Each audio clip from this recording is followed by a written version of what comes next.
বছরের শুরুতেই ইসরো ফের সফলতা অর্জন করল। আদিত্য এল1কে সফলভাবে হ্যালো অরবিটে প্রতিস্থাপিত করা হলো। গত 2রা সেপ্টেম্বর 2023-এ ভারতের সতীশ ধাওয়ান স্পেস সেন্টার থেকে লঞ্চ হয়েছিল আদিত্য এল1 এবং এটি সূর্যের নানান পরীক্ষা নিরীক্ষা চালানোর জন্য সূর্যের ও পৃথিবীর মধ্যে থাকা পৃথিবী থেকে 15 লক্ষ কিলোমিটার দূরে অবস্থিত এল1 পয়েন্টের দিকে এগিয়ে যাচ্ছিল। আজ 6ই জানুয়ারি 2024-এ এই যাত্রাপথ শেষ করল আদিত্য এল1।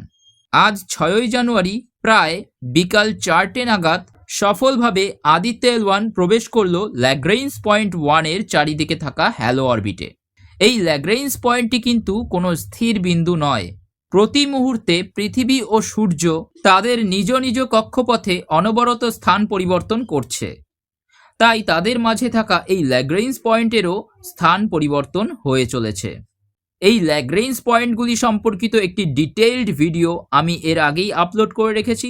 যদি আপনারা আগ্রহী হয়ে থাকেন তাহলে অবশ্যই ডেসক্রিপশনের লিঙ্ক থেকে সেই ভিডিওটি দেখতে পারেন।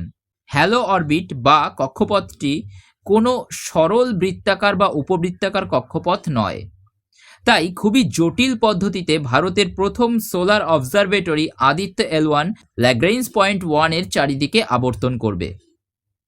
এই হ্যালো অরবিটে আদিত্য এল1-এর আবর্তন সম্পর্কিত একটি ভিডিও খুব শীঘ্রই আমি আপলোড করতে চলেছি।